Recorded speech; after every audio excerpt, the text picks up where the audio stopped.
Hello mga kapatid, magandang tanghali po sa inyo. 12:03 ng tanghali sa aking orasan. Ngayon po ay araw ng Biyernes, 9 sa buwan ng Mayo 2025. Tayo po'y manalangin. In the name of the Father, and of the Son, and of the Holy Spirit. I believe in God the Father Almighty, Creator of heaven and earth, and in Jesus Christ, His only Son, our Lord, who was conceived by the Holy Spirit, born of the Virgin Mary, suffered under Pontius Pilate, was crucified, died and was buried. He descended into hell. On the third day he rose again from the dead. He ascended into heaven and is seated at the right hand of God the Father Almighty. From there he will come to judge the living and the dead. I believe in the Holy Spirit, the Holy Catholic Church, the communion of saints, the forgiveness of sins, the resurrection of the body, and life everlasting. Amen. In the name of the Father, and of the Son, and of the Holy Spirit. Alright mga kapatid, magandang tanghali Luzon, Visayas, Mindanao sa lahat ng ating mga bishops at kaparian worldwide, especially sa Pilipinas. Magandang tanghali po. I'd like to greet my wife, si Annalyn. Magandang tanghali ma, yung aming dalawang anak na si James Philip at Alana Grace. Ganon din yung aking mother na si Mama Elsie dyan sa bahagi po ng Cainta, si Eloisa, si Fred Al, si Charo Nicole, Julius Jairus Matthew, si Buddy, si Bembem, si Paulo, si Picoy, kay Rox saka kay Esme at yung kanilang mga anak, si Julie saka si Nulian dyan sa bahagi ng Pangasinan, si Buboy at si Bogs at yung kanilang mga anak. Magandang tanghali sa inyo. Si Ate Lydia ganun din. Si Tio Joe, si Tia Edna at ang kanyang buong pamilya. At yung lahat ng mga kamag-anak ko dyan sa Viraca, Catanduanes, God bless sa inyo mga kapatid. At sa manawa kayo ng Panginoon Diyos. Binabati ko yung aking bishop dito sa Diocese ng Bacolod, si Bishop Patricio Buson. At sa lahat ng mga kaparian under his leadership dyan sa San Sebastian Cathedral. At sa lahat ng buo-buo ng DYAF, magandang tanghali po sa inyo. Ang pinaka-general manager ng nabanggit na istasyon, si Reverend Father Diramas Dominica po. Magandang tanghali po. At sa aming dalawang engineer, ang aming sa admin si Engineer Joseph Murillo. Magandang tanghali. Ganon din kay Engineer Clarito, kung di ako nagkakamali. Kay Stanley, dyan sa technical. Magandang tanghali. Sa lahat ng mga programmers po sa DYAF, maraming salamat po. At siyempre yung aking parish priest dito sa San Juan Nepomuceno, si Very Reverend Father Luan Torrefranca, magandang tanghali po. Si Father Robert Christopher Nobles, Father Egay, magandang tanghali. Yung aming dalawang seminarians na si Bro Chris Simon Bilaong Abadilla, saka si Bro Kent Herson Casiano. Ganon din pagbati kay Sister Malu Albaresta ng PPC President. At sa lahat ng mga opisyales, kay Bro Bernardo Apuyon, salamat. Kay Bro Mike Sarad, ang Parish Secretary, kay Marilyn Logroño, saka kay Jubian Mare. Jome Raspan, magandang tanghali din bro, at sa lahat ng mga miyembro ng nabanggit na simbahan. Binabati ko lahat ng tropa ng CFD sa National. Magandang tanghali po. Si Reverend Father Darwin Gitgano, si Bro Wendell Talibong, si John Doe, si Kenneth Bustamante, saka si Bro Palma at sa iba pa. Dito rin sa CFD sa Diocese ng Bacolod, kay Doc Ray Entila, sa buong pamilya, magandang tanghali. Kay Doc Navarez, magandang tanghali rin po sa buong pamilya. Kay Bro Christian Paul Gaylan, ang aming presidente, at sa lahat ng mga opisyales. Ganoon din dyan sa Granada, kay Bro Herald Doloso. Kay Bro Hamili dyan sa Talok, at sa Kabangkalan, at sa iba pa mga kapatid, magandang tanghali po sa inyo. Binabati ko rin ang aming masipag na coordinator ng catechetical training na si Mrs. Vanessa Sabit Molieno, at sa lahat ng mga katekista sa buong diocese ng Bacolod. Shoutout tayo kay Father Henry Pineda. God bless po, Pads. Sana ho makapagkapi-kapi tayo minsan pagka kayo nagawin ng Bacolod. Opo, ganun din kay Bro Jesus Bayoneta sa kanyang buong pamilya. Magandang tanghali. Sister Mercy ng Pauline Media at sa lahat ng mga staff, magandang tanghali po. God bless, mga kapatid. Mayan de la Guardia Rivera, magandang tanghali po. God bless sa buong pamilya, kapatid. Sa binalbagan servants of the Divine Mercy, kay Bro Chubby Martin sa kay Bro Boots Uy, magandang tanghali. Kay Bro Pabs Gonzales, Jan Inglis, sa mga elder nito. At sa All for Jesus Life Ministry, kay Bro Johnny Bigay, Willie Canseco, saka kay Joseph Benedicto. Magandang tanghali po. Sa PESMA Plus dyan sa Israel, God bless, mga kapatid. Sa buong Latin Rosaries Missionaries, maraming salamat. Alright. Mga kapatid, Habemus Papam. Ibig sabihin ng Habemus Papam, mga kapatid, we have a Pope. Meron na po tayong bago Santo Papa, kahapon po yan. Nakita natin na meron ng puting usok doon sa chimney sa Sistine Chapel. Ang napili po na papalit sa ating namayapang Santo Papa Francis ay si Cardinal Robert Francis Prevost. Siya po yung pang 267 na Santo Papa ng Roma. At kinuha niyang pangalan ay Pope Leo XIV. Pope Leo XIV. Habemus Papam. We have a Pope. Salamat sa Panginoon for guiding, especially ng Banal na Espiritu, ang ating mga kardinal sa kanilang isinagawang conclave sa nakalipas na araw. Si Pope Leo XIV ay 69 years old, mga kapatid. Siya po ang kauna-unahang Augustinian Pope. September 40, 1955 nang siya isinilang, taga Chicago, Illinois. Ang kanyang tatay ay si Louis Marius Prevost. Ito'y kapwa French and Italian descent. At yung kanyang mother ay si Mildred Martinez na merong Spanish descent po. Meron dalawang kapatid, itong si Pope Leo XIV, si Louis Martin saka si John Joseph. Siya po ay naging bishop ng Chiclayo, Peru noong 2015 hanggang 2023. Kalaunan siya po ay naging prefect ng Dicastery for Bishops at napromote po siya bilang Archbishop ng kalaunan sa panahon ni Pope Francis. Last year lang ho siya ay ginawang cardinal. At lo and behold, salamat sa Panginoon, Habemus, we have a Pope. Sa katauhan ni Pope Leo XIV, ang dating Cardinal Robert Francis Prevost. Siya po yung pang 267 na Santo Papa ng Roma. Alright. Pakapatid, bago tayo dumako sa ating gospel for today, pagka Friday po ay usapang pangpamilya po ang pinag-uusapan natin, mga kapatid.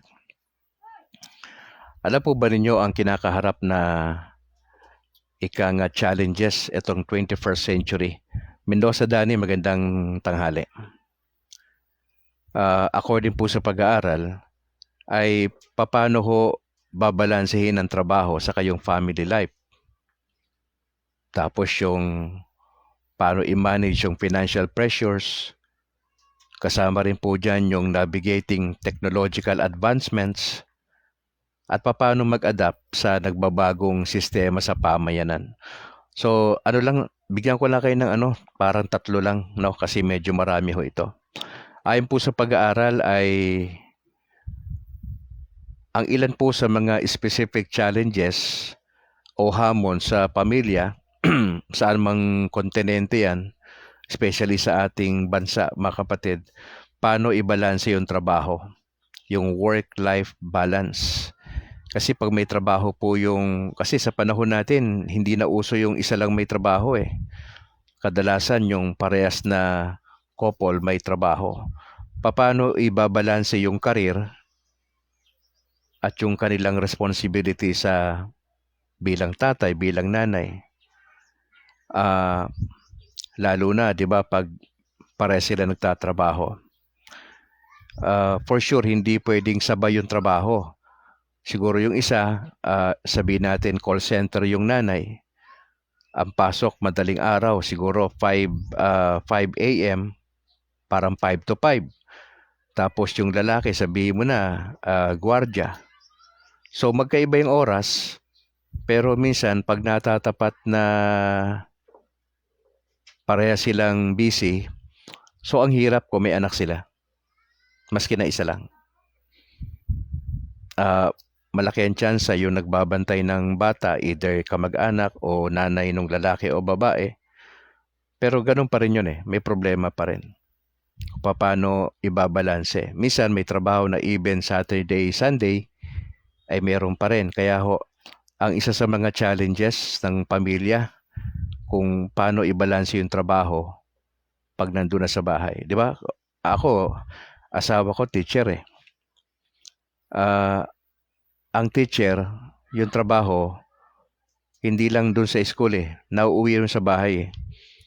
Kaya nga pagka ang parents nyo ay teacher, parang konti yung panahon sa anak. Napansin nyo ba yan? Opo. Tapos ako ay dating pastor. So parang yung schedule namin ni mama medyo hindi maganda. At pagdating sa quality time sa mga anak, medyo may problema tayo sa isang banda. How much more yung mga OFWs, yung parents. 'Di ba? Yung mga seaman, yung kanilang tatay nasa cruise ship, 'di ba? So minsan ang hirap eh. May mga trabaho na maski na nandito lang sa lupa yung trabaho, minsan mayroong trabaho na 1 week wala si tatay, 'di ba? Minsan pagka uwi pa sa bahay, gusto niyang magpahinga, ayaw niyang makausap yung mga anak niya. May ganun eh, kasi sobrang pagod probably. Medyo mahirap i-balance itong work-life balance. Kasi minsan nai-stress yung couple na may trabaho, di ba? Kaya minsan ito ay nagli-lead doon sa pagkakaroon nila ng burnout at minsan nagkakaroon ng problema sa relasyon. Hindi masama magkaroon ng trabaho yung couple, lalo na sa panahon natin ngayon. Kasi pansinin mo yung 1,000 ngayon, pag nabaryahan po yan, wala na yan eh. Yung value ng 500 pesos, ng 1,000 ngayon, maliit na lang eh.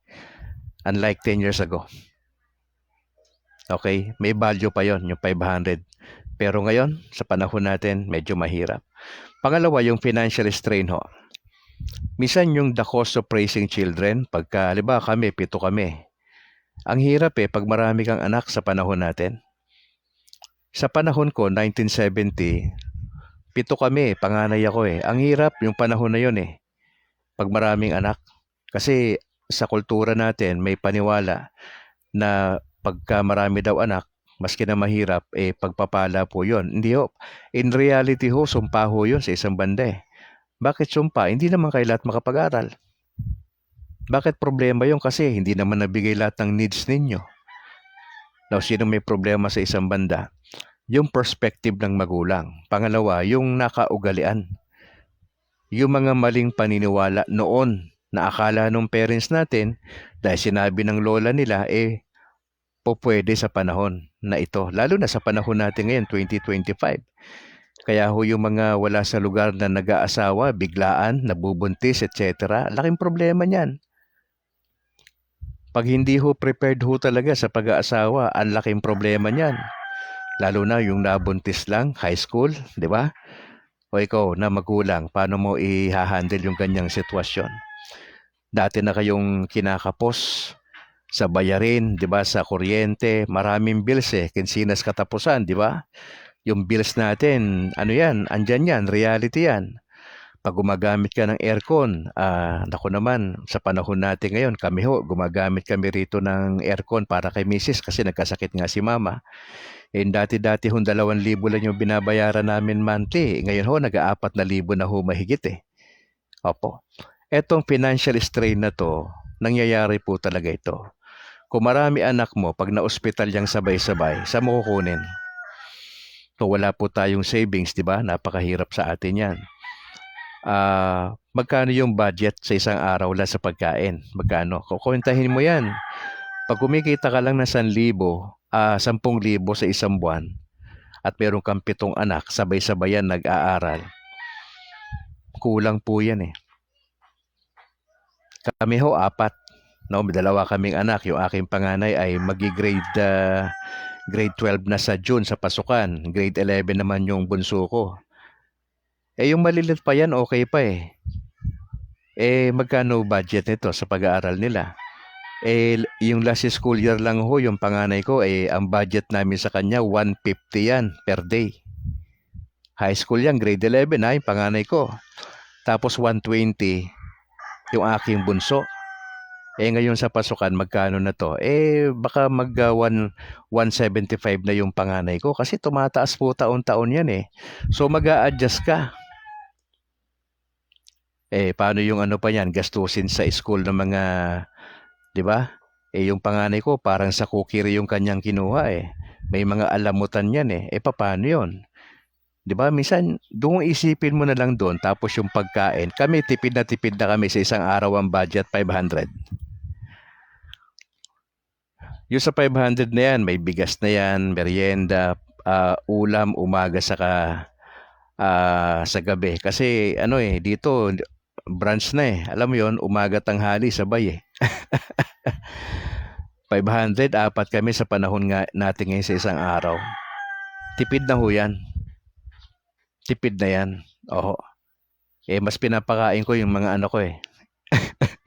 Kami ni mama, konti lang kami. Misis ko, hindi masyado nagkakain kasi may sakit na nga po, eh. O kami, 500 nga po a day ang budget, eh. Kayo ho na mas malaki hong pamilya, baka 1,000 mahigit ang budget sa isang araw. Times 30 mo yan sa isang buwan. Pagkain pa lang yan, wala pa yung bills ng kuryente, di ba? Tubig, wala pa. Wala pa. Yung mga binabayaran na utang, wala pa yan. So mga kapatid, itong financial strain na ito, nagkakaproblema tayo. Kaya ho, eto honest to goodness na ano lang ito, parang ano. Kaya kung malaki pamilya mo sa panahon natin, sa isang banda, hindi ho blessing yan, eh. Kasi kung hindi talaga napagplanuhan, may problema yan. Kasi pag nagkasakit na lang huyang sabay-sabay, hindi naman natin ginugusto yon. Saan mo kukunin yon? So, tendency mo mangutang. So, may maisasangla ka na property kung meron kang property. Ang masama nito, nangutang ka, wala kang capacity to pay. Di ho ba? Paano yung pag-aaral nito? Kaya ang tendency ng iba, yung ibang anak hindi mo na sabay-sabay papasok. Mas priority si kuya kasi si kuya college na siguro. At yung ibang kapatid, medyo ano lang muna, pahinga muna anak. O tulong muna kayo dyan sa sa pamilya. Yung iba nagtatrabaho muna para makatulong. Pagdating sa healthcare, nagkakaproblema po tayo. Kaya ho yung pressure sa pamilya malaki. Nakaka-stress ho yan at it will lead sa anxiety. Sa totoo lang, isa sa mga problema natin sa pamilya, pera. Kung may pera ka, nagkasakit ka, pwede mong dalhin sa private yung mahal mo sa buhay. Pero pagka nagkasakit, ang walang masyadong budget, di ba? Doon ka sa public. Magkaiba ho yan. Pag na-confine ka sa public, naka-confine ka sa private. Noong dating pinanggalingan po namin, yung aking may bahay na na-confine po noong mga nakalipas na buwan, almost 100,000 po yung nagastos. Sa private po yan. Pero salamat dahil may PhilHealth si Mrs., PWD si Mama, at yung iba pa nakatulong. So, baga hindi kami masyadong na-stress doon. Although may gastos po talaga. Imagine mo, kulang-kulang 100,000. Yung nagastos namin, 7 days lang po yan. Kasama na dyan sa doktor. Kaya sabi ko sa misis ko, kung mako-confine ka uli sa pangalawang pagkakataon, diyan tayo sa public. Bakit? Wala na kaming budget eh. O nagdadasal kami pero at the same time, practical na ho kami. Kasi kung ang purpose lang naman maibsan yung ika nga pain ng pasyente, pares lang naman yan. Ang nagkaiba lang naka-aircon doon. Ang nagkaiba lang doon sa private, come and go yung bisita mo. May sarili kang kwarto. Wala kang kasama ron. Whereas pag nasa public ka, may kasama kang ilang pasyente ron. Yung kalusugan mo, may endanger ka ron kasi iba-iba yung sakit eh, 'di ba? Unlike doon sa private, asikaso ka, may mga private nurse ka doon, 'di ba? Kaya lang budget. Pag wala kang budget, doon ka sa public. Mga kapatid, medyo nakaka-stress kapag may mga ganyan tayong problema. Pangatlo, dito ko tatapusin to. Yung technology and digital media, isa po ito sa mga pinag-aawayan minsan ng magulang. Paano i-manage yung time ng mga anak sa cellphone? Alam nyo ba, ako sa mga anak ko, honestly namumroblema ako sa mga anak ko sa isang banda. Kasi nga, ang tendency ng gadget, nakapokus sa gadget. Maski na nagtatrabaho, may gadget yung kaliwang kamay. Ako ayoko sa lahat yun. Pag nagtatrabaho ka, may focus ka. Walang cellphone dyan habang naghuhugas. Walang cellphone dyan habang nagsasaing ka. Walang cellphone dyan hanggat maaari pag may ginagawa ka para makafocus ka. Pero majority ng mga bata ngayon, napapansin mo, hindi na nasa kaliwang kamay yung cellphone habang nagtatrabaho. Naka-attach na sa katawan nila. Parang mahirap mabuhay ang bata ngayon na walang kasamang gadget. Nakita mo? Hindi ko alam kung nakita mo yan bilang magulang. Minsan nag-aaway kayo, di ba? Ako, madalas akong magsalita, maingay ako sa bahay, sa totoo lang, mga kapatid. Maingay ako. Ayoko sa lahat yung nagsiselfone, hindi tapos yung trabaho. Pinapaliwanag ko sa mga anak ko, hindi bawal gumamit, kaya lang dapat may oras. Wala nagkakaanuhan lang kami. So, ang ginawa ko, whether they like it or not, they have to surrender yung cellphone nila sa gabi, alas 8. Ngayon, nasa akin pa rin yung dalawang cellphone nung dalawang anak ko At magagamit lang ho nila ito alauna hanggang alas 3 mamaya. Eto, yung cellphone ng dalawang anak ko. Nandito yan, sinosurrender nila sa opisina ko dito. Kung saan ako nagbo-broadcast. Yun kasi yung paraan ko para makontrol sila Na kung kayo ho'y magulang, hindi nyo nakokontrol yung anak nyo, problema yan. Of course, mahirap kontrolin yung anak na siya yung nagpapakain sa inyo, di ba?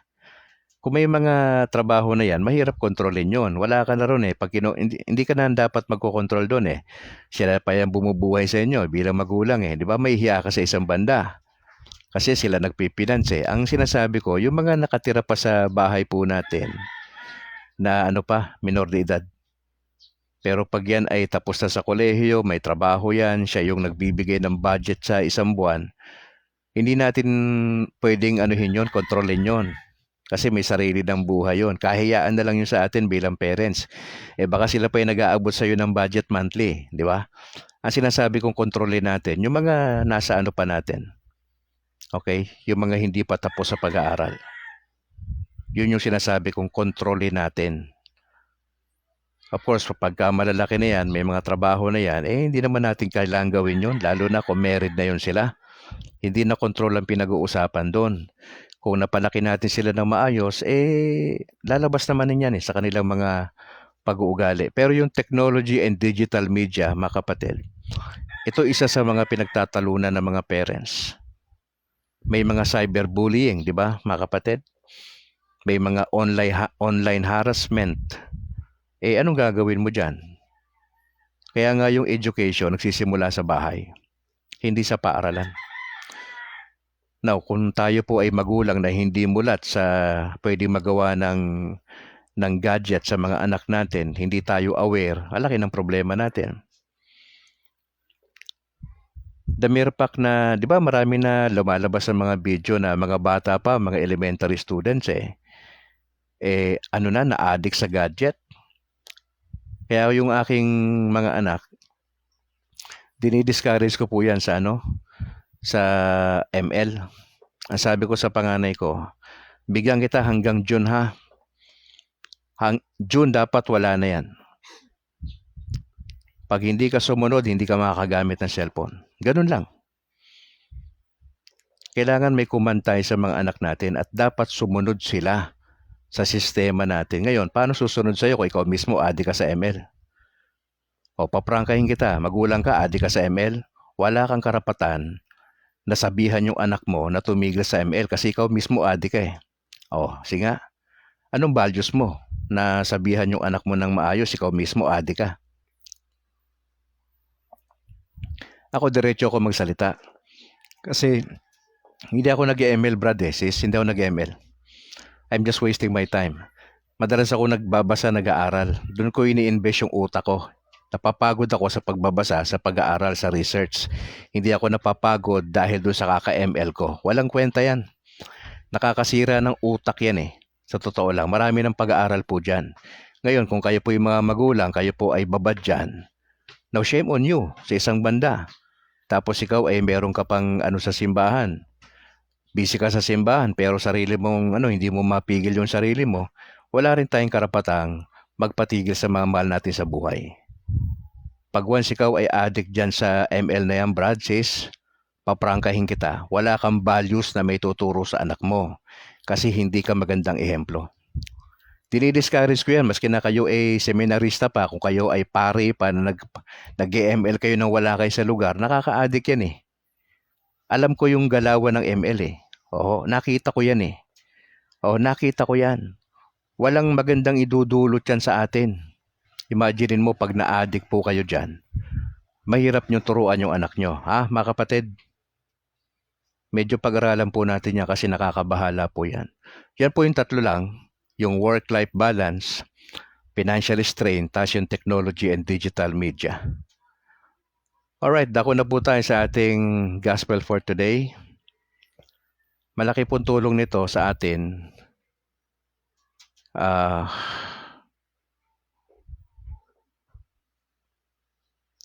Dako tayo sa ating gospel for today, mga kapatid. Tayo po ay nasa dyan pa rin po tayo, chapter 6. 52 hanggang 59. Ito po ay kasunod, mga kapatid, nung pinag-uusapan na yung katawan at dugo ng Panginoon. Basahin ko lang po sa Tagalog. Nagtalo-talo ang mga Hudyong nakikinig kay Jesus. Sinabi nila, paano may bibigay sa atin ng taong ito ang kanyang katawan para kainin? Okay? Na sinabi ni Jesus sa kanila, sinasabi ko sa inyo ang totoo, malibang kainin ninyo ang katawan ng anak ng tao at inumin ang kanyang dugo, hindi kayo magkakaroon ng buhay na wala hanggan. Yung mga protestante at mga born again, ang sinasabi sa ating Katoliko, mga cannibals po tayo. Kasi nga doon sa pagka-take natin literally nung passage na to, yung pagkain ng tinapay at pag-inom ng dugo. Sa totoo lang po, mga fake news po yun eh. Dati, nung ako'y pastor pa, yun po yung sinasabi ko sa tao. Tignan mo ito, mga Katoliko na ito. Kasi sabi ko, mga ignorante sa salita ng Diyos to, walang alam sa interpretation nito. Yun ang sinasabi ko. Yun ang sinasabi ko. Pero nung kalauna, nung pinag-aralan ko po itong passage na ito at paano ito ipinapaliwanag, ano ang turo ng simbahang Katoliko, siyempre napahiya ako personally. Dahil sabi ko, teka muna, mali ako dito ah. Siyempre, hindi ko naman masyadong alam ang turo ng simbahan. At puro dampot lang naman kami ng dampot. Yung mga profesor namin sa Bible School na nagtuturo sa amin, na galit sa simbahang Katoliko, siyempre ipinapasa lang sa amin ng estudyante yun eh. Kayong kami naman ng estudyante, namana namin yung sama ng loob ng mga profesor namin sa Katoliko. Kaya sa aming pangangaral, Bible study, Hindi ho natatapos ang Bible study na walang atake sa Katoliko. Laging ganun ang Bible study ng Protestante. Laging may pag-atake sa simbahang Katoliko. Pero ang kumakain ng aking katawan at umiinom ng aking dugo ay may buhay na walang hanggan. At bubuhayin ko siyang muli sa huling araw. Sapagkat ang aking katawan ay tunay na pagkain at ang aking dugo ay tunay na inumin. Ang kumakain ng aking katawan at umiinom ng aking dugo ay nananatili sa akin at ako naman sa kanya. Ang Diyos amang nagsugo sa akin ang pinagmumulan ng buhay at dahil sa Kanya ay nabubuhay ako. Ganon din naman ang sino mang kumain sa akin ay mabubuhay dahil sa akin. Ako ang tinapay na mula sa langit.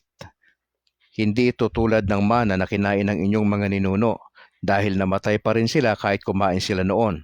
Ngunit ang sino mang kumain ng tinapay na ito ay mabubuhay magpakailanman. Sinabi ni Jesus sa mga bagay na ito nang nangaral siya sa sambahayan ng mga Hudyo sa Capernaum. Mga kapatid, ito ay pagpapatuloy lang. Sabi ko nga po sa inyo, kung meron kayong kausap na mga anti-Catholics na lumalaban sa doktrina ng simbahan, ito po yung passage na pwede nyo sabihin sa kanila. Itong John chapter 6. Ang ating interpretasyon dyan na simbahan, dyan po ay tumutukoy sa sakramento ng Eucharist. Mga kapatid, ang Eucharist po ay mahalaga po yan na sakramento. 'Di ba? Yan po ay kasama doon sa Christian initiation eh. Ang una ay the sacrament of baptism, yung pinakauna. Yan yung entrance. Diyan tayo naboborn again, nagiging anak tayo ng Diyos, diyan pinapatawad yung kasalanan natin. Diyan sa entrada na yan, sa sacrament of baptism. Now, followed by sacrament of confirmation na kung saan ay yung banal na espiritu ay pinapalakas na tinuturuan tayo pag na-confirm tayo ng bishop na tinuturuan tayo na maging sundalo ng Panginoon na ipaglalaban mo yung pananampalataya mo bilang Katoliko. Pangatlo, itong Eucharist. Mga kapatid, ang Eucharist po ay isa sa mga 7 sacraments ng Catholic Church. Along with baptism, confirmation, reconciliation, anointing of the sick, holy orders, and matrimony. Mga kapatid, gusto kong intindihin natin, ito po ay commemoration. Ito ay pag-alaala sa sakripisyo ng ating Panginoong Yesus. Hindi ba't nagkaroon ng Last Supper si Jesus bago siya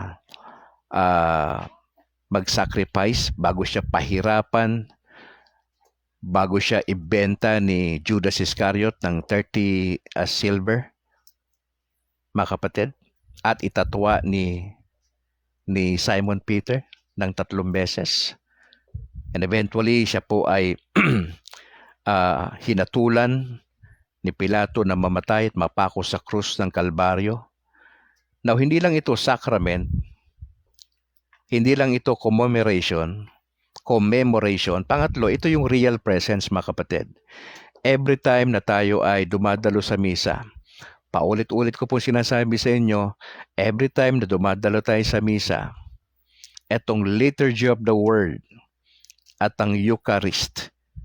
Ang Eucharist means thanksgiving. Ito ay pagpapasalamat natin.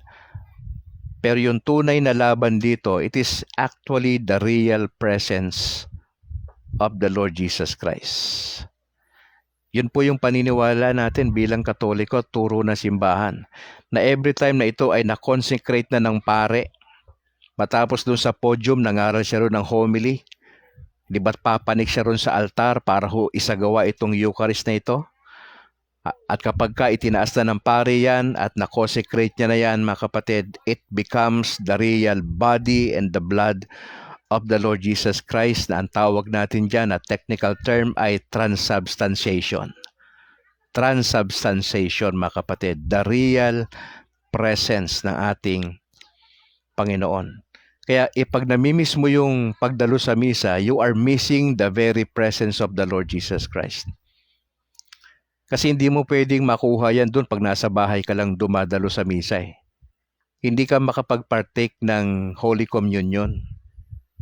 Walang partake doon ng Holy Communion pag nasa online ka. Kaya dinidiscourage ko po yan. Nagsisimba kayo online, dinidiscourage ko yan. Maliban na lang, ikaw ay nasa bansa o OFWs ka na walang simbahan dyan sa bansa na pinuntahan mo. Kaya lang, still, namimiss mo yung very presence of the Lord. Kasi makukuha mo yan doon sa actual place. Meaning you have to go doon sa simbahan ng Catholic Church at magi-involve ka, magpa-participate ka sa takbo ng misa, at ang pinaka-highlights ng misa ay yung Liturgy of the Word at yung Holy Communion. Na dalawang paraan natin nakukuha yung Holy Communion na yan, by tongue, o di kaya inilalagay sa palad natin sa kaliwa ho yan nakaganon ho yan Diba sabi ng mga lay minister, the body of Christ. May nagsasabing thank you. Hindi po thank you yung sagot. Sabi ba? The body of Christ. Hindi po thank you yung sagot. Amen.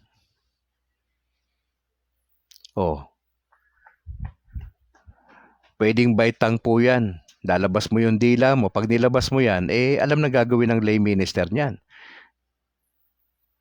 Ano yan doon sa dila mo. Kaya kung medyo nahuli ka ng labas ng dila, wag mo na asahang ilalagay sa dila mo yan. Pag ikaw na, nakaredy ka na. Tinasa yan, di ba? Kinuha yung ostia dyan, the body of Christ. Labas mo na yung dila mo kung gusto mo sa dila. Kung walang ganon, di ganon yan, Nakapatong to. Ganyan, Ba, ako yung lay minister, the body of Christ. Ngayon, nilabas mo yung dila mo. Matik na yon. Ang gagawin ko sa'yo, lagay ko yung sa ibabaw ng dila mo. Hindi yun sa ilalim. Sa ibabaw nilalagay yun. Yeah. Paano dito naman? Halimbawa, nailagay na dyan, nalaglag yung ostia. Kapatid, sagrado yan. Damputin mo kaagad.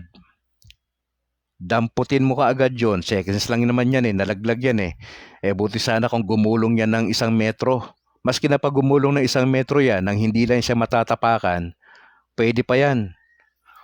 Diba? Ipan mo lang naman yan kasi may alikabok yan. Seba kung anong naano yan. Pwede yun. Yung mga lay minister naman minsan, natapon.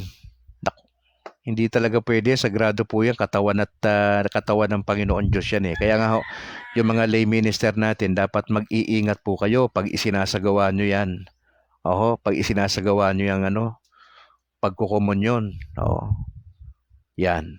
The real presence, mga kapatid. Ika-4, ito ay sacrifice and meal. The Eucharist is both a sacrifice. Yung sakripisyo ng Panginoon sa cross na nagiging present. At ito ay meal, mga kapatid.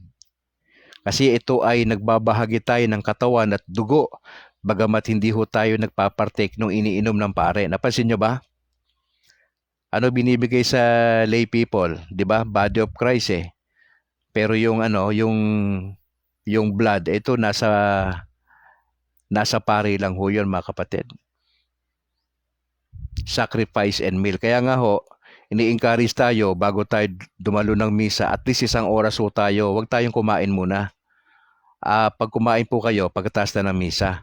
Kasi ano po 'yun yun po yung tinuturo sa ating disiplina, mga kapatid. At susunod, yan po ay unity and grace. Ito po yung sign ng pagkakaisa natin within the church. Etong Eucharist na ito, na ang lahat ng mga Katoliko ay pinag-iisa po tayo. Tandaan nyo, we are one body. We are one body. Nagpo-provide po yan ng spiritual grace, yung Eucharistia na yan, at kalakasan, na inaalaw nito ng lahat ng Katoliko na naandyan dumalo sa misa ay nagiging mas malapit pa tayo sa Panginoon, mga kapatid. Kaya nga po itong damas, itong misa, mga kapatid, ay mahalaga po ito. Sa misa, mayroong mga panalangin, pagbasa, at mayroong consecration po ng bread and wine. Sana ho nakatulong ito, mga kapatid. So, Yung binasa natin kanina ay may kinalaman po yun sa Eucharist, mga kapatid. Yun yung ating paliwanag dyan. Now, gusto ko lang tumutok ng konti rito, mga kapatid, na sabi rito ng Lord, ako ang tinapay na mula sa langit. Hindi ito tulad ng mana na kinain ng inyong mga ninuno dahil namatay pa rin sila kahit kumain sila noon. Ngunit ang sino mang kumain ng tinapay na ito ay mabubuhay magpakailanman. Mga kapatid, ito yung assurance para sa ating mga Katoliko na may matinong relasyon sa Diyos. Hindi lahat kasi merong matinong relasyon eh. Kaya nga hindi ito sabihin ko, prangkahan. Hindi garansya na kayo ay Katoliko ng 40 taon na o 30 taon. Hindi garansya na yung mga kaninu-ninuan ninyo ay Katoliko ay pupunta kayo ng purgatorio. Hindi ho. Ang pinag-uusapan dyan, gaano ka kaseryoso sa relasyon mo sa Panginoon at sa simbahan. Yun po yung issue. Hindi pinag-uusapan dito yung ninuno mo eh. Ang pinag-uusapan dito yung relasyon mo sa Panginoong Yesus. Kamusta ang relasyon mo sa Kanya? Nabubuhay ka ba na may kabanalan? May takot ka ba sa Diyos? Nagagawa mo ba yung works of mercy? Nagpa-participate ka ba sa gawain ng Panginoon Diyos? May apostolate ka ba, kapatid? Nagsasakripisyo ka ba bilang isang Katoliko? Gumagawa ba tayo ng mabuti sa ating kapwa? Nasa state of grace po ba tayo, mga kapatid? O ang iba po sa atin, may mga kinakasama na hindi Katoliko? Maski na Katoliko kayong parehas, kung kayo ay nagsasama na walang basbas ng matrimonya ng kasal, illegal po kayo. Huwag niyong ipilit na legal po kayo. Illegal po kayo. Sa harap ng Diyos, sa harap ng tao. Kasal kami ni Mrs. 2 beses kinasal. Pangalawang beses kinasal po kami sa simbahan. Bakit kailangan kong gawin yon bilang dating pastor? Yun ho kasi ang aral na simbahan. Hindi po kasi kinikilala ng simbahan yung kasal namin sa gobyerno. Hindi kinikilala po yun. Kaya nag-decide kaagad ako, antemano, nung malaman ko yung aral ng simbahan, nag-decide ako. Hindi ko na pinatagal pa sapagkat ayaw ko bilang dating pastor na ako ay hindi modelo sa mga Katoliko. Paano ko ma-encourage yung mga Katoliko nagli-live-in? Ako mismo na naging Katoliko ay naandun ako sa kasalanan na yun eh. Kaya masasabi ko ng tahasan sa inyo na kayo na mga nagli-live-in, mali po yan. Kasalanan po yan. Hindi kayo pwede mag-partake ng Holy Communion pag kayo po ay hindi kasal sa simbahan. Kung kayo po ay nagsasama ng walang basbas ng kasal. Hindi kayo pwedeng mag-Holy Communion sa totoo lang. Hindi pwede. Ngayon, anong gagawin nyo? Magdesisyon kagad kayong ayusin ang buhay nyo. Unless you decide, unless you obey God's will, pag namatay ka, impyerno ka, maski na sabihin mong Katoliko ka pa. Kasi nabubuhay ka sa pagsuway eh. Tapos mag-a-assume ka pa na purgatorio ka sa dulo pag namatay ka. Kapatid, napaka-gracious ng Lord sa'yo.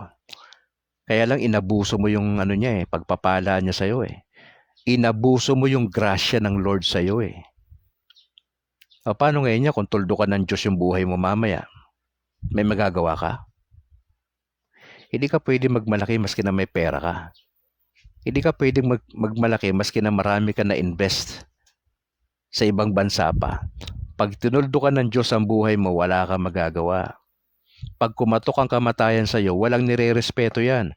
Mahirap ka, may kaya ka, middle class ka, nasa laylayan ka, educated ka, hindi ka nag-aral. Walang paki ang Diyos dyan. Ang paki ng Diyos, may relasyon ka ba sa anak niya? Tama ba yung relasyon mo at ang relasyon ba yan ay batay sa turo ng simbahan? Kaya ho, hindi po ako nahihiyang ipaalalahanan po kayo. Kasi mas natatakot ako sa inyo eh. Na nag-a-assume kayo na papunta kayo ng purgatorio pero pa-impyerno pala kayo dahil kayo nabubuhay sa kasalanan. Hindi garantiya ang pagiging Katoliko para pumunta ka sa purgatorio. Di ho. Ang tanong ko lang sa inyo, gaano po kayo kaseryoso sa relasyon nyo? The mere fact na hindi nyo inaayos ang buhay nyo, ano nga asahan mo sa dulo? Wala. Hindi ka nga nagsisimba eh. Wala ka nga sa misa pag Sunday eh. Hindi ka nga seryosong malaman ang salita ng Diyos at ang turo ng simbahan. Tas aasa ka pa? At least sa purgatorio ka muna mapupunta. Hindi ho. You have to change your mind now. Diba sabi ko po sa inyo, kung ang perspective mo sa buhay bilang Katoliko na para bang ganito, mabubuhay ka ngayon sa araw na ito as if bukas wala ka na. Pag ganyan yung perspective mo, mag-iingat ka sa galaw mo sa buhay. Aayusin mo na yan hanggat may time ka. That's why may mga pari tayo eh. Punta ka sa pari, kung may nagawa kang hindi maganda, ayusin mo na ang relasyon mo sa Lord. Hindi kayo kasal, nagsasama kayo, kausapin mo na yung pare. Ano pang inaantay nyo? Nabubuhay kayo sa kasalanan? May trabaho kang illegal tapos ikaw ay nagmi-minister sa body of Christ? Hindi ka ba nakukonsensya, Brad, sis? Nakukuha mo pang dumalo sa misa? Na hindi natin inaayos ang buhay natin. Mga kapatid, ako po ay lumalapit sa inyo. Naninikluhod ako sa inyo. Iwan na natin ang kasalanan. Dumiretso na tayo sa Panginoong Yesus. Huwag tayo magbabad sa kasalanan. Malayo sa atin ang presensya ng Diyos pagka ganyan. Walang blessing sa bawat Katoliko na hindi sumusunod sa Panginoon. Walang blessing diyan. If you disobey God, walang blessing. Don't expect blessings from God. Ang binibless lang ng Lord yung mga sumusunod sa Kanya.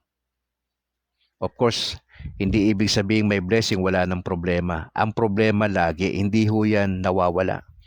Ang purpose ng problema to challenge us na kumapit sa Panginoon every day. Na lagi mo siyang kailangan every moment ng buhay mo. Pasalamat po tayo kasi nagigising po tayo. Actually, milagro na ng Diyos yan eh. Maski na nandun, nawala ka sa state of grace, nabuhay ka, nagising ka kinaumagahan, nagta-travel ka, nakapunta ka ron sa place na pinuntahan mo ng safe. That's a miracle from the Lord. Na wag mo abusuhin yung blessings ng Lord. Ayusin mo na hanggat may time pa. Para pare-pares tayong naglilingkod sa Panginoon ng maayos, and later on, pwede mo sabihin sa Panginoon, nakatitiyak ka. Dahil sa buhay mo sa lupa, sumusunod ka sa kalooban ng Diyos, nakatitiyak ka later on kung babawian ka ng buhay anytime na ikaw ay mapupunta sa purgatorio at least. At doon may katiyakan ka na papunta ka sa langit later on. Hindi lang natin alam kung kailan tayo pupunta sa langit. Pero at least sa purgatorio, makikita-kita tayo doon. Mga kapatid, mahirap maging Katoliko. Yung totoong Katoliko napakahirap. Marami tayong dapat gawin. Ayusin natin ang buhay natin, number 1. Sa biyaya ho ng Panginoon. If you would like to talk to me personally, pwede naman po 0950-266-9596. Pwede ako sa counseling sa mga anak ko ninyo. Kayo mismo na may mga pinagdadaanan sa buhay, pwede tayong mag-usap. Meron ako panahon sa inyo, at least 1 oras lang. Ako kasi kung marami po kayo, dapat mabigyan ko lang din ho yung iba ng time para makausap. At mag-o-offer po ako ng dasal. Hindi ako nagbibigay ng advice. Makikinig lang ho ako sa inyo. Tapos mag-share lang ho ako ng biblical principle. And I'll let you decide. Okay? Yun po yung ginagawa ni Brad Calix. Mag-o-offer ako ng prayer para sa inyo. Samahan kayo sa inyong journey. Yun po yung pwede kong gawin sa inyo, mga kapatid. Alright, announcement muna tayo bago tayo tuluyang magpaalam. Mga kapatid, malapit na po ang ating election. Next week na po yan, May 12. Kaya po sa lahat ng mga Parish Pastoral Council for Responsible Voting o kayo po ay volunteer ng PPCRB, maraming salamat sa inyo mga kapatid. Tuloy lang po ninyo, boto ko, dangal ko, ipagtatanggol ko. Since 1991 pa, ang PPCRB ay umaalalay sa ating halalan. Kasi gusto natin ng CHAMP. Ang CHAMP stands for Clean, Honest, Accurate, Meaningful, and Peaceful Elections. Maaga po kayo sa polling precinct. Ayon po sa guidelines ng COMELEC, alas 5 ng madaling araw hanggang alas 7 ay ibinigay po yan sa lahat ng mga PWDs, sa mga buntis at mga senior citizens. Kung kayo po ay senior citizen na, may mga kamag-anak kayo, nakilala, kapitbahay, sabihin nyo sa kanila, may oras lang ho ng allotted na pagboto sa kanila. Alas 5 ng madaling araw hanggang alas 7 lang. Kasi ang regular na pagboto alas 7 ng umaga hanggang alas 7 sa gabi. Opo, tandaan po ninyo yan, mas maaga po kayo sa polling precinct. Ang Catholic Faith Defenders o CFD ay magkakaroon ng kanilang 48th Annual National Convention po. Sa May 24 hanggang 25 sa Cebu City. Doon po sa Cebu City na may tema na The Legacy of Nicaea. CFD as Pilgrims of Hope in an Age of Unbelief. Ipag-pray po natin, hindi ho makakasama si Brad Calix dyan Dapat nandyan po tayo. In-expect po tayo dyan, kaya lang dahil po sa sitwasyon ng aking may bahay, ay hindi ho ko makakapunta. Ipagdasal natin yung mga taga Negros, taga Bacolod na pupunta dyan at sa taga Maynila at sa iba pang lugar sa Pilipinas na babiyahe po ang kanilang safety. Ang CFD Bacolod ay yung aming klase, yung Catholic Lay Apologetic Seminar po ay nagdedire-diretso. Ang topic po ay Sacraments po. Etong May 11 sa this coming Sunday at sa 18. Dalawang magkasunod na Sunday ho yan ay ituturo ang Sacraments. Ang venue ay sa Our Lady of Lourdes sa Talok, Baguio City. Maghapon po ito, alas 8:30 na umaga hanggang alas 5 ng hapon. Ang klase o Catholic Lay Apologetic Seminar ay magkakaroon ng 2 linggo na magkasunod na pagtuturo patungkol sa sacraments. Kaya lahat po ng mga CFDs, we are all required to attend at ang certificates will be released after. Okay. Mga kapatid, ito'y makakatulong sa atin paglago. Punta kayo sa YouTube, baka may panahon kayo. Puntahan nyo po yung katotohanan ay ating pag-usapan ni Romel Palma. Mr. Curious, puntahan nyo. Karunungang Katoliko. Factbusters.ph. The Beloved Catholic ni Cabornok. Ang punto por punto ni Reverend Father Darwin Gitgano. Puntahan po nyo sa YouTube lahat ito ha. Pananampalataya at Katuwiran ni Wendell Talibong. Makakatulong po yan. Sa amin naman dito sa DYAF sa Bacolod, kung kayo taga Negros, may programa po ang Catholic Faith Defenders Diocese ng Bacolod sa DYAF. Pag Sabado, Historia Sagrada. Sabado yan, alas 8 ng umaga hanggang alas 9. Pagka Sunday naman ay Ang Liwan nga Dalan. Sunday po yan, 1:00 ng hapon hanggang alas 2. At meron din ho kami sa DYRL, sa JES 35, ang Pagtuong Katoliko every Sunday, kasama si Bro JB Akma, alas 6 naman ho ng umaga hanggang alas 7. So, yan po yung mga pwede nyong puntahan sa YouTube. At siyempre, huwag nyong kalimutan ang YouTube channel ni Brad Calix, ang The State of Grace po, State of Grace with Brad Calix. Please subscribe pag hindi pa ho kayo subscriber. At kung kayo po ay manonood ng ating video, huwag po ninyong i-skip yung advertisement kasi ho, nakakatulong ho yan kay Brad Calixo para magagamit natin, no? Later on, yung mga blessing natin dyan. Bago pa lang po yan, Kaya ho, sa lahat ng mga subscribers natin, pagka kayo nanonood ng video, may mga ads po yan. Diretso lang ninyo yung ads, mga 2, 3, tapos pasok na naman yung video ni Brad Calix. Huwag ho kayo mag-skip ha, para ho makatulong kayo kay Brad Calix later on. And probably next year, medyo maganda na po yan. Opo, yung takbo natin sa YouTube. Kaya ho, pakishare po sa inyo mga kaibigan, tropa, barkada ho, sa Maynila, sa labas ng bansa, kanyo mag-subscribe sila sa State of Grace ni Brad Calix. Baka ho dumating yung point mga kapatid ay minsan dyan ho tayo magbo-broadcast sa YouTube channel natin at isasabay lang ho natin sa Facebook.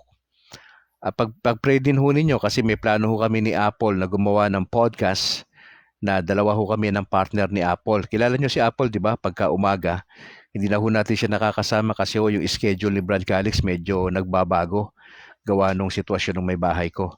Hindi na ho ako makapag-broadcast ng alas 6 ng maaga hanggang alas 7. Kaya ho, humihingi po ako ng paumanhin sa inyo ha, mga kapatid. Sige, sige. Yung ating bisita, after na lang ng election si Kenneth Bustamante, isa po siyang media man sa RMN. Invited po natin siya para ho magsalita tungkol dun sa impact ng social media at kung paano gamitin ang social media for evangelization. Ha? So ipagdasal natin 'yan, hopefully matuloy niyo yung yung kanyang pagsasalita rito ng live, pero sa gabi siya. Usapang Katolisismo, probably after ho ng election, ha? Malaman lang ho ninyo yan. Nelson Cadigal, maraming salamat bro for joining. God bless. Kay Mer S, salamat. Kay Corazon Gagi, salamat. Kapatid na Angel Amoma dyan sa Japan, kapatid, salamat po for joining. Leti Ausa, salamat. Kay Carl Nigel Tomamak Cebu. Habay Bus, Papam. Ayan. We have a Pope, ibig sabihin yan sa Latin. Mendoza Dani, maraming salamat for joining. Ganun din kay Mean de la Guardia Rivera. Maraming salamat po for joining mga kapatid. Pakishare ho yung ating video ha. Opo, malaking tulong po yan sa atin. Sige po, tayo manalangin in the name of the Father, and of the Son, of the Holy Spirit. Maraming salamat Ama sapagkat meron na ho kaming panibagong Santo Papa sa katauhan ni Pope Leo XIV. Siya po ang dating Cardinal Robert Francis Prevost. Siya po yung pang 267 na Santo Papa sa Roma. Kami nagdadasal ng wisdom para sa kanya, sa kanyang bagong hamon ng paglilingkod para pagpastoran ang bilyon na Katoliko worldwide. And we just pray, Father God, for double anointing para sa kanya. At yung mga cardinal dyan sa Vatican, patuloy sila magkasundo, tulungan si Pope Leo XIV sa kanyang mga plano sa mga susunod na buwan na taon. And we are praying po na mas magiging malakas pa ang simbahang Katolika sa kabila ng pag-aatake ng mga anti-Catholics ay ang simbahan po ninyo ay magdidire-diretso po ito hanggang sa dumating po kayo, Panginoon. Maraming salamat sa bago Santo Papa. And we would like to pray po na kayo ang sasama sa amin, sa aming mga laiko, sa iba't iba po naming ginagawa sa parokya, involvement. We pray for our bishops and priests na magawa po nila yung best nila sa paglilingkod. At kami na mga layman ay talagang meron kaming focus sa evangelization. Nagdadasal kami ng kagalingan para po sa karamdaman ng mga kapatid namin na may mga kasakit din po, including my wife, si Annalyn, si Ronalyn, si Winnie Angel, at yung iba pa na mga kapatid na probably inooperahan sa iba't ibang ospital sa Pilipinas. Kami nagdadasal ng inyong patuloy na blessing, Lord, sa broadcast na ito. Yung mga pangangailangan po sa studio na mga gadget pa. Nagdadasal po ako na hipuin po ninyo mga kapatira na mag-donate ng mga gamit sa studio na pwede magamit para mas magiging maganda pa yung pagbo-broadcast po sa hinaharap. Pinagdadasal po namin ang kalooban nyo sa bawat isang nandito ngayon. Nagdadasal kami ng magandang kalusugan, ang inyong patnubay sa bawat isa, na sana po yung aming mga pagdalo sa misa ay maging makabuluhan, na maging totoo kaming Katoliko lagi at maging totoo kaming Kristiyano araw-araw. May mga tendency kami na maagaw ng sanlibutan at ng diablo ang aming isip, pero sana naninindigan kami sa tama, sa totoo, sa sinasabi ng inyong salita at sa turo ng simbahan. Lord, bahala na kayo sa mga kapatid ko rito sa nasa broadcast na kasama namin today. Samahan nyo kami sa maghapong ito at pinagdadasal namin ang kalooban nyo na maganap po namin sa araw-araw. Salamat sa kalakasan, salamat sa lahat. We would like to give you all the praises. Salamat sa inyong guidance, Banal na Espiritu, for selecting our new Pope, Pope Leo XIV. We pray this, Lord, in Jesus' name. Amen. Amen. In the name of the Father, and of the Son, and of the Holy Spirit. Magandang hapon kay Pastor Noe Dora, ang dating pastor na ngayon ay Katoliko na nagpupunta sa iba't ibang bahagi ng Pilipinas. God bless, Pastor. God bless po din sa mga converted pastors nationwide. Sana ho magpatuloy tayo sa evangelization at sana ho ay patuloy tayong gamitin ng Lord sa iba't ibang kapamaraanan. Alright, kita-kits tayo bukas muli doon sa mga OFWs natin. Bukas ay usapang OFWs tayo. Kung meron po kayong ihahabol, hindi kayo makapag-live, pwede kong basahin po. Lagay nyo sa messenger po ni Brad Calix. Babasahin po natin yung kwento nyo. Kung ano nangyari dyan sa abroad, paano ka napunta dyan, ano yung mga challenges na kinaharap mo, nakapagsisimba ka ba dyan bilang Katoliko, ano yung experience mo, ikaw ba ay naging napunta ka rin ba sa illegal recruiter? Ano yung kwento mo? Gusto malaman ni Brad Calix yan at mga kasamahan po natin. Huwag ko kayong mahiya. Pwede kayong magsalita ng live. Sabihin nyo lang sa akin kung kailan kayo pwede. Pero yung oras natin yan, gabi yan kapatid, gabi. Kada Sabado, gabi. Doon natin pwedeng pag-usapan po yan. Of course, sa umaga, nahahagip-hagip na ho natin yan. Pero depende rin ho sa inyo. Halimbawa, ang oras nyo umaga lang, nasa iba kang bansa, ako na mag-adjust kung hindi ka pwede sa gabi. Ang mahalaga lang po ay makapagkwento po kayo sa inyong karanasan. Pwede yan sa messenger ni Brad Calix o pwede yan live na magsasalita po kayo at magkukwento. Bukas usapang OFWs tayo. Huwag kayong mawawala. Bukas, araw ng Sabado. Sa ngala po ng aking may bahay na si Annalyn Ledesma Calixtro at yung aming dalawang anak na si James Philip Patala na Grace. Ako naman si Brad Calix mula rito sa Negros Occidental. Habemus Papam, we have a Pope sa katauhan ni Pope Leo XIV. God bless mga kapatid. Pakishare yung ating video and bye for now.